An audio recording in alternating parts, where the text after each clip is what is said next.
Hello everyone, Reptrex here. As you can see, I'm back in FTB ready for another episode, and today I have a few things planned. Namely, we're just gonna start doing a bit more Thaumcraft like I mentioned in the last episode, and I actually got a few research already done here. I was kind of waiting to get it unlocked here on camera.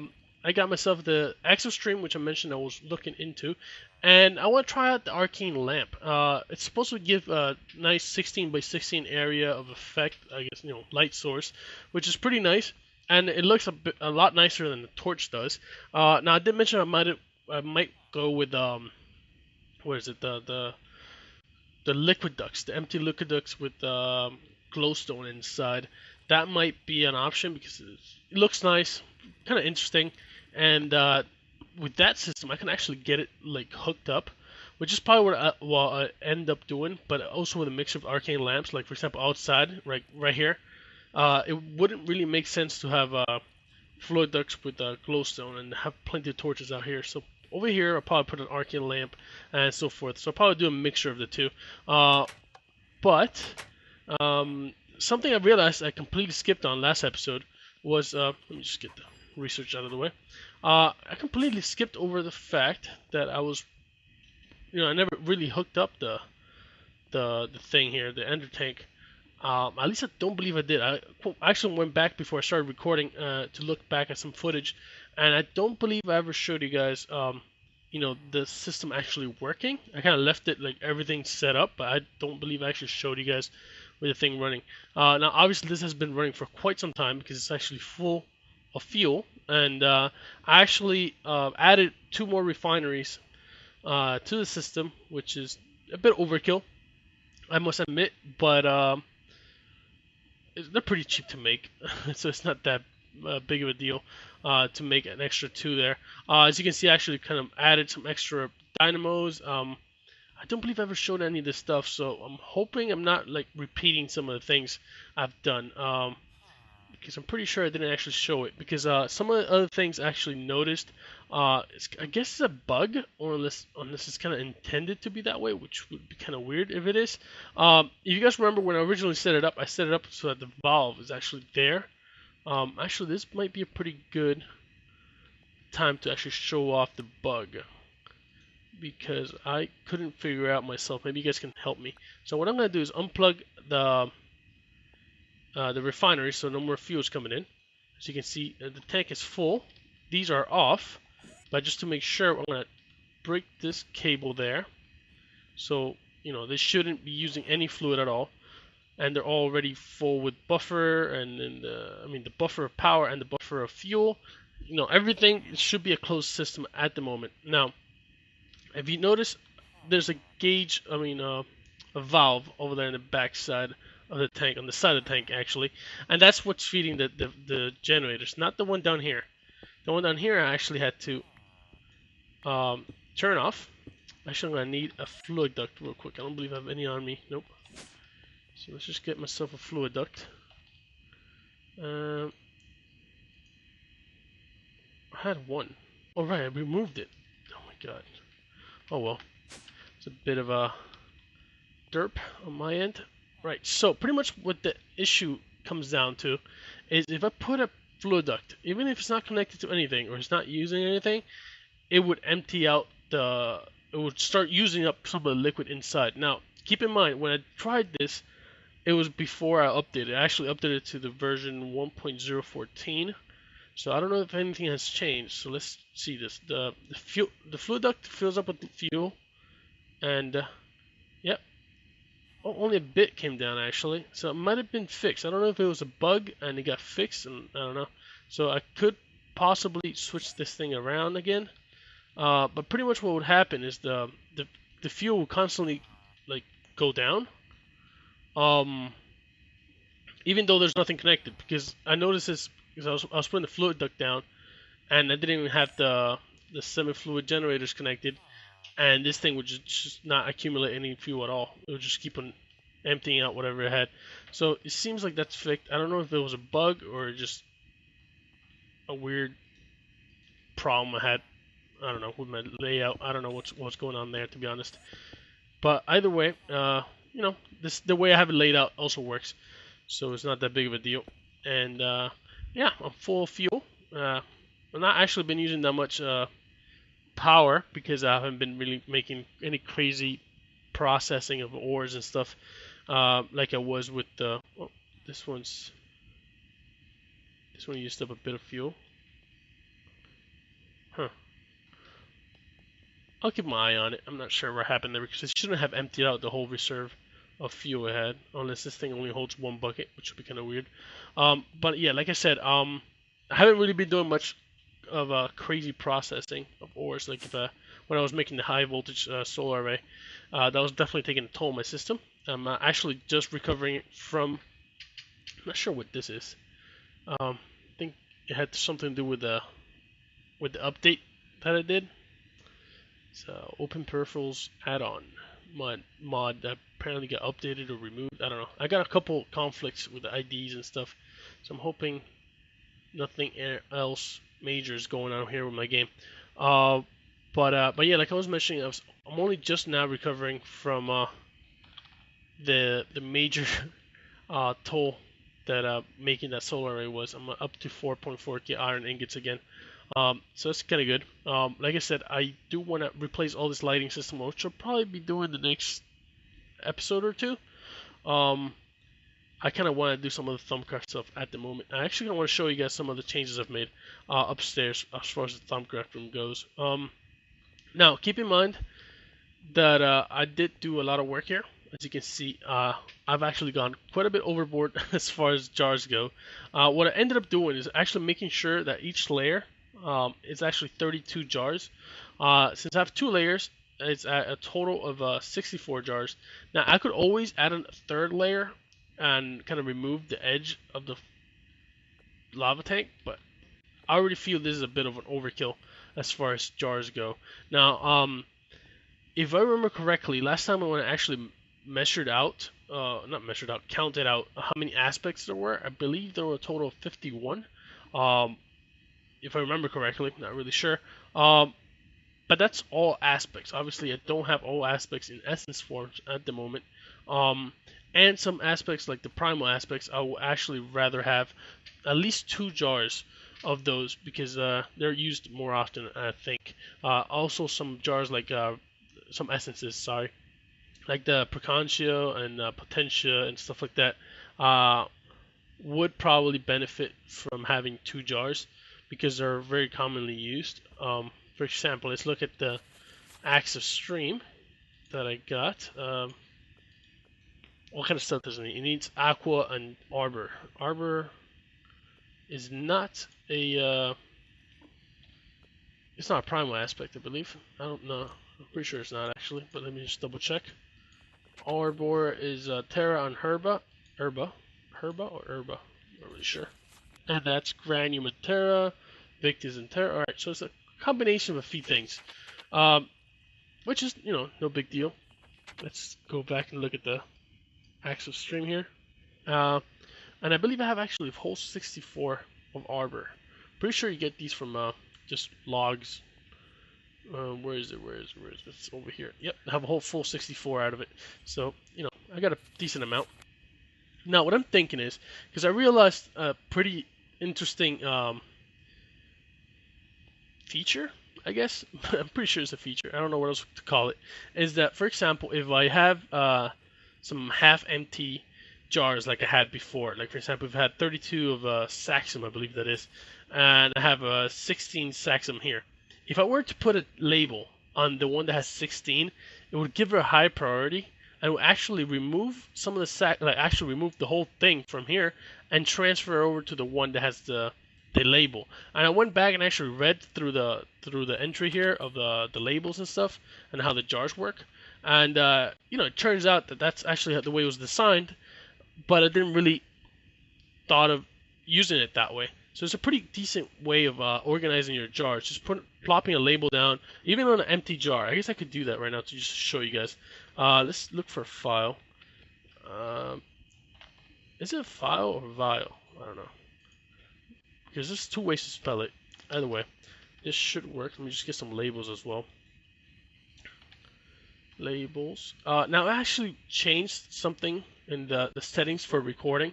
I actually lowered it to 24 frames per second, the original file, and I'm hoping that that's a way to fix the problem I was having with looping videos. I'm sure some of you guys noticed, and actually a few of you actually made a comment about it in the videos that were having some issues, especially videos that my frame dropped drastically. Sometimes my video would like loop over, even though the audio would continue normally, and it would just kind of like lag behind, and then would have to catch up. And I don't know, it's a bit weird the way it was doing it. I'm not sure, since I changed so many things between seasons. I switched from DX Story and from Sony Vegas and Fraps, and I don't know. I've been messing around with a few of the software. I'm not really sure what happened there, and I just actually got another frame drop there. So I'm hoping lowering it to 24 FPS is actually not. How can I say this? Is improving the situation. All right. So what I'm gonna do is grab a vial here and grab a bit of a Saxum, make a label for it, Saxum here, and then actually put the vial, the Essentia back in there.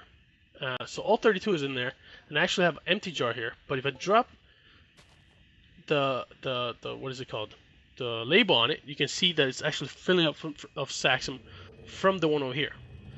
And you have the weird sound effects that kind of freak me out a bit. But as you can see, this is a pretty decent way of moving around some Essentia. I mean, that way it's a little bit easier to manage. It's just a matter of putting a label where you want it, and so on and so forth. So you can just remove that like that, and yeah, that's pretty much it. Cool. Now, some of these jars, as you see in here, I have 2 of them. I want to replace some of these with void jars, and I actually kind of waited to do that on camera. So let's look here. How do I make the void jars? I believe it's just like Ender Pearl and Obsidian or something like that. That's under alchemy. Void jars. Yeah, I need some Perdido and some Aqua and Obsidian and Ender Pearl. Correct. Now I wonder if these already have a label on them, if it will keep the properties of the label. So let's just try to get a few of these things here. That's not how you spell Obsidian. Nope. Yeah. And some Ender Pearls. So should have plenty of those. Alright, let's see. Let me just try it with 1 for now. I should probably change out my outfit so I can get the Vis discount. And I'll actually use the Silverwood wand here. So let's try it with the Ignis, Obsidian, Ender Pearl. Where's the other way around?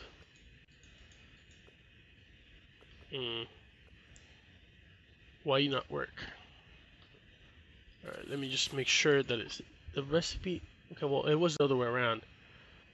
But it seems like it might not work with jars that have labels on them, which is kind of a bit of an annoyance.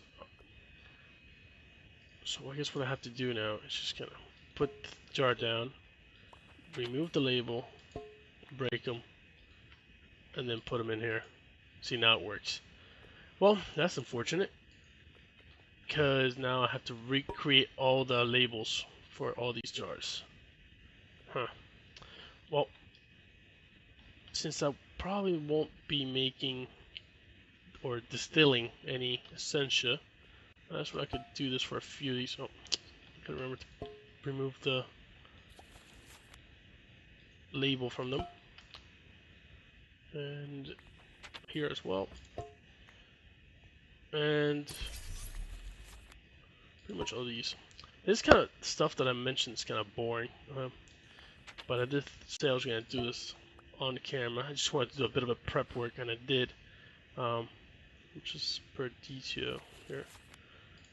Oh, that was not the right thing to break. That's not the right place to put it. Okay, I'm just messing up every now and then. Now, something I just realized. I have made a new pick. This is the pick, version 2. I actually decided to completely redo my pick. If you guys remember, my original pick was actually made out of manilium and blue slime rod. This one is made out of what is it called?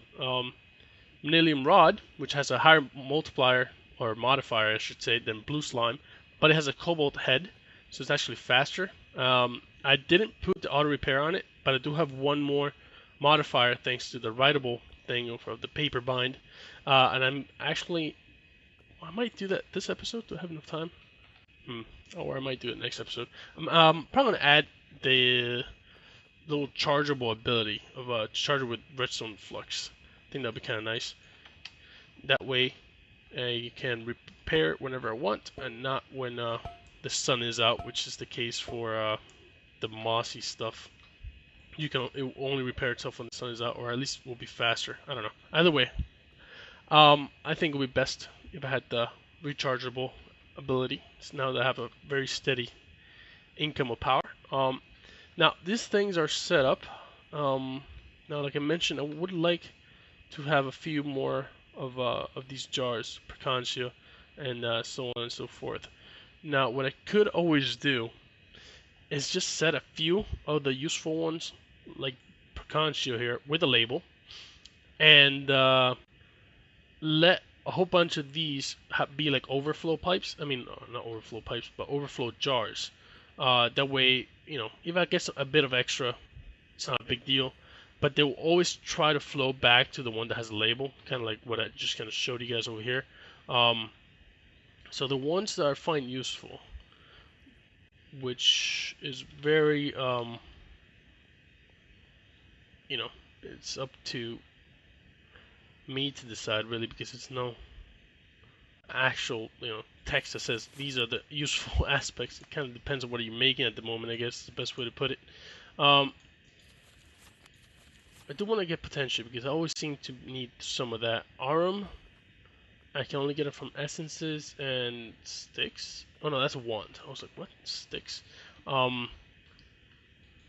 These mana beans, which I said I might start farming, are I don't think I have an Arum on here. Air, Alienis, Arbor. No, I don't have any of that. So, but first, in order to do this, I actually need to make the Axis stream today. That way, it will be easier to replant some of those silverwood saplings outside, because I actually haven't even cleared out the area, and it's a bit of a pain to do. So, time to do a bit of infusion crafting. So let's just look at the recipe one last time to make sure I have everything I need. Artifice. Let's see here.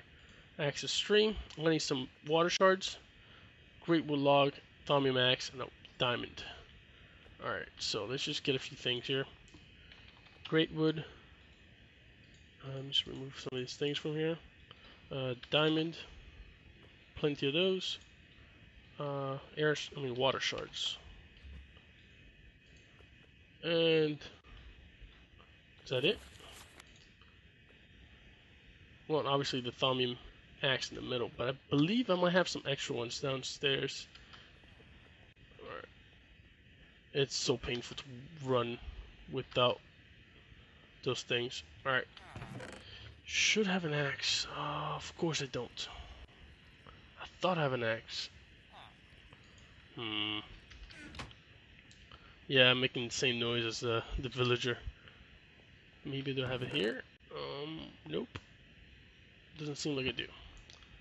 I should probably get into making some unstable ingots. Maybe go to a deep dark, do some mining over there. Maybe set up a quarry or something. That'd be something to do here in the future.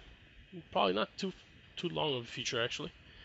Well, I actually thought of doing that for some time, but I always kind of get sidetracked with other projects. Right, so I need to get myself some thaumium ingots. Do I have any thaumium ingots? I do have quite a few. Alright, that's pretty good. It's all stuff I got from dungeons, pretty much.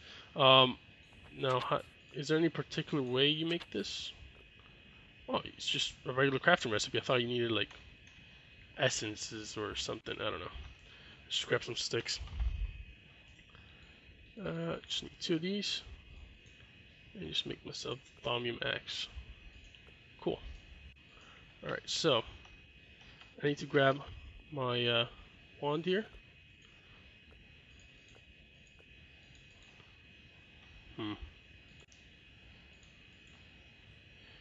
Just one last check. 16. I have that. I have that. That seems pretty straightforward. Alright, let's hopefully not mess this up. As you guys know, I am pretty good at messing these things up. Diamond. And we would lock that one. Alrighty, let's get started. Aqua's coming through. Everything's looking good so far. Alright, just getting the shard. The other one here. Diamond. And last thing, come on. Cool, alright. I'm getting pretty good at this. After some major fails on my end before, this seems to be working great now with all this stuff. I might actually move these crystals up in the roof. Add a whole bunch of crystals on the roof. I think that might look nice and a little bit out of the way because I have to kind of jump over them. But I have an active stream, which is pretty cool. Now, some of the things you might not know about the active stream is apparently it got changed. Actually, let me just switch out my outfit here. I know it's nighttime, but I just kind of want to show this off a bit. Let's see, find a normal size tree. It's a witchwood. I don't know if that will work on it, but heck, you know what? I can try on the silverwood one. Alright, so pretty much, you know, it's pretty straightforward. You can just click on a block and you'll destroy the furthest one from it, which is nice. But another really nice thing is how fast the leaves break, as you guys can see. And that is great if you're looking for saplings. Now, obviously, these leaves might not... Oh, look at that. Silverwood sapling. Awesome. These might not break because they're connected to another log down, like, below. Like this one right here. Oh, that might break a whole bunch of logs. Actually, now that I realized. Oh, alright. Well, maybe leaves will disappear now. Alright, leave me alone. Alright, look at that. It broke a whole bunch of them. So actually cleaning that area up might be a lot easier than I thought. You just actually pick up some of these things. Where's my shears? This might be useful for later. And yeah, that's pretty straightforward. That's mainly why I wanted it. It's a great way to get wood, and it gets rid of those leaves a lot faster, and makes it a lot easier to get some silverwood saplings, which I just got one, which is great. Now, next thing I probably want to make is the Hoe of Life, I believe it is. Let me just double check that. What is it called? Hoe of Growth. Oh, okay. Hoe of Growth. Yeah, I don't think there's any life stuff here. Which I'll probably do the research between episodes, and I might craft it on camera. I might just actually go ahead and start making the forest over here and not waste so much episode time. But yeah, I think that's it for today, guys. And until next time, bye.